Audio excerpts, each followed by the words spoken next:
Hi, this is Mayank Sharma from Jaipur the pink city. काफ़ी समय से मैं कोई वीडियो रिकॉर्ड नहीं कर पाया और ना ही अपलोड कर पाया।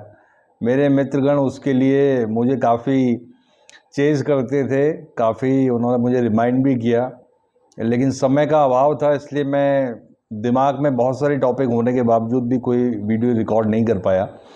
हालांकि मेरे पास एक डायरी मैंने बना रखी है जिसमें जैसे ही मुझे कोई टॉपिक लगता है कि मैं इस पर कोई वीडियो बना सकता हूँ, मैं उसमें लिख लेता हूँ। साथ में रिलेवेंट जो भी मटेरियल मुझे मिलता है मैं उसमें ऐड ऑन करता रहता हूँ। तो ऐसे मेरे पास काफ़ी टॉपिक्स हैं, but due to lack of time I was not able to record. But आज छुट्टी थी, मैं लो आज एक रिकॉर्ड करते हैं वीडियो, काफ़ी समय से मेरे दिमाग में था। वो है वाणी। वाणी मतलब अपनी कम्युनिकेशन स्किल जो होती है उसके बारे में मैं एक वीडियो बनाना चाहता था, और इसको समझाने के लिए मैं कुछ दोहों का इस्तेमाल करना चाहूँगा। मेरी दादी जो थी वो वैसे तो प्राइमरी पास थी, लेकिन बहुत वो इंटेलिजेंट लेडी थी। और हम जिस मकान में रहते हैं वो 3 स्टोरी बिल्डिंग है। ग्राउंड फ्लोर पे मेरे ग्रैंड पेरेंट्स रहते थे, क्योंकि वो बहुत ओल्ड एज में इस दुनिया को अलविदा कह के गए थे 90 प्लस ईयर्स के बाद। तो लकीली मेरा जो स्टडी रूम था वो ग्राउंड फ्लोर पे था, मैं वहीं रहता था, पढ़ता था। तो मेरी दादी जो है बहुत सारे दोहे जानती थी और वो दिन भर बोलती रहती थी। मुझे बहुत उत्सुकता रहती थी, उनसे पूछता था मैं, और मैं उनके भावार्थ जानने की मेरे मन में उत्कंठा रहती थी। तो वो मुझे बताती थी कि इसका भावार्थ ये है। तो मुझे काफ़ी सारे आज भी याद हैं, और जीवन के कई अवसरों पे मैंने देखा है कि वो दोहे जो हैं वो हमारा मार्गदर्शन करते हैं, हमें हेल्प करते हैं।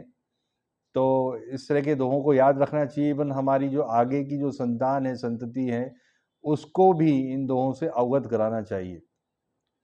तो वाणी पर एक वो मेरी दादी दोहा बोलती थी, जो संत कबीरदास का दोहा है, वो है कि कागा काको धन हरे, कोयल काको दे, मीठे वचन सुनाए के, जग अपनों कर ले। भावार्थ ये है कि जो कौवा होता है, क्रो, वो किसी का धन नहीं लेता है, किसी का धन चुराता नहीं है। और कोयल काकू दे, और कोयल किसी को धन देती नहीं है। और दोनों दिखने में एक जैसे ही लगते हैं, आपने कभी देखा हो, दोनों काले ही होते हैं। जो श्याम वर्ण होता है उस तरीके के वो होते हैं, दोनों दिखने में दोनों एक जैसे ही लगते हैं, लेकिन डिफरेंस क्या है? डिफरेंस है उनकी बोली। क्रो जो होता है, कौवा जो होता है, वो काँव काँव करता है, और कोयल जो है उसकी बोली आपने सुनी होगी, पार्क में कभी आप जाते हैं घूमने, देखिए, बहुत ही मीठी वाणी है उसकी, बहुत मीठी बोली है। कोयल की मीठी वाणी सुन के मन हर्षित हो जाता है, और मन करता है कि हम यहाँ बैठ के इसकी इस मीठी वाणी को अनवरत सुनते रहें, इतना आनंद आता है। तो कहने का तात्पर्य यह है कि सिर्फ वाणी का डिफरेंस होने से ही एक पक्षी हमें अच्छा नहीं लगता है, उसको हम उड़ा देते हैं यदि घर की मुडेर पे आके बैठ के काँव काँव करता है। और एक पक्षी की आवाज़ सुन के हमें इतना आनंद मिलता है कि हम उसकी आवाज़ को अनवरत सुनना चाहते हैं, एंजॉय करते हैं। ये इस बात का उदाहरण है कि सिर्फ मीठी वाणी से कितना डिफरेंस क्रिएट किया जा सकता है।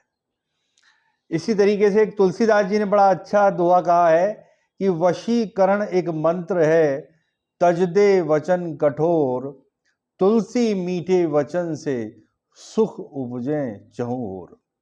तुलसीदास जी ने कहा है कि वशीकरण करने का एक ही मंत्र है कि तज दे वचन कठोर, कि जो कठोर वचन है उनको तज दे, मतलब उनको छोड़ दो। और तुलसी मीठे वचन से, तुलसीदास जी कह रहे हैं कि मीठे वचन बोलने से सुख उपजे चहुँ ओर, चारों तरफ सुख उपजता है, हर तरफ सुख ही सुख होता है। जो भी व्यक्ति आपकी भाषा को सुनता है, आपकी बोली को सुनता है, उसको आनंद की अनुभूति होती है, और सेम आपको भी अच्छा लगता है। यदि आप किसी से खराब तरीके से बोलते हैं तो माहौल खराब होता है, आपस में खींचतान होती है, वो भी फिर आपको कुछ ना कुछ खराब ही बोलता है, तो अल्टीमेटली आपको भी फिर खराब ही लगता है। तो हमें अपनी वाणी पर संयम रखना चाहिए, तोल मोल के बोलना चाहिए।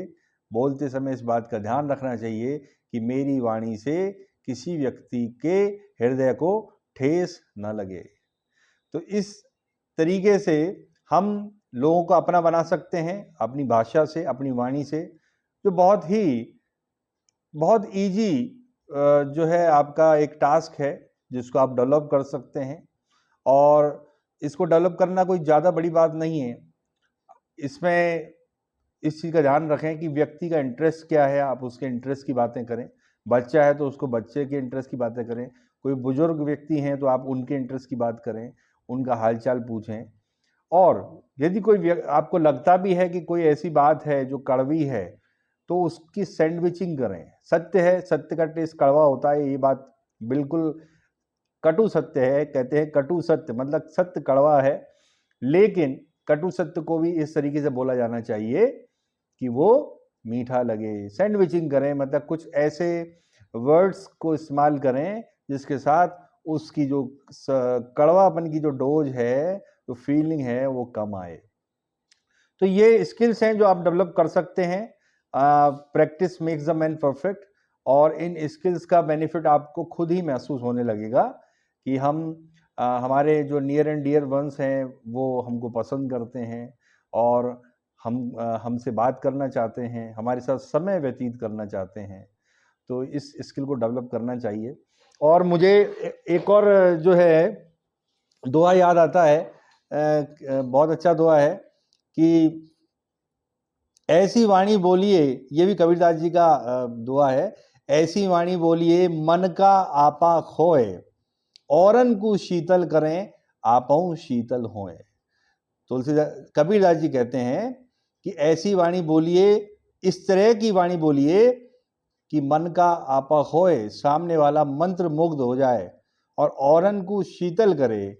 और व्यक्ति जो भी आपकी वाणी सुने वो सुख शांति शीतलता का अनुभव करें और आपहु शीतल होएं, और फलस्वरूप आप भी शीतलता को अनुभव करें। तो यह दोहा भी यही कहता है कि वाणी को आप मीठा बनाइए, संयमित रखिए और चारों तरफ सुख ही सुख फैलाइए। इसका एक और वर्जन है, बड़ा मतलब कॉमिक वर्जन है, और वो भी वर्जन सत्य है, वो भी कटु सत्य है। वो इस दोहे का दूसरा वर्जन है कि ऐसी वाणी बोलिए जम के झगड़ा होए, ऐसी वाणी बोलिए जम के झगड़ा होए, पर उससे कमऊ न बोलिए जो तुमसे तगड़ा होए। तो इस चीज को ध्यान रखिए, कोई व्यक्ति आपसे तगड़ा है तो उससे तो कतई आप कटु वाणी का इस्तेमाल न करें, उसके साथ तो अवश्य ही मीठी वाणी बोलनी है। कुल मिला के बात यह है कि अपनी वाणी को संयमित रखिए और अपनी वाणी से सबको मोहित कर लीजिए, सब तरफ चाहूं और आनंद ही आनंद फैलाइए। यही मेरा मैसेज है। जल्दी ही और टॉपिक्स पे कुछ स्मॉल वीडियोस लेके हाजिर रहूँगा। आप सबने मुझे सुना, इसके लिए बहुत बहुत धन्यवाद। Thank you so much.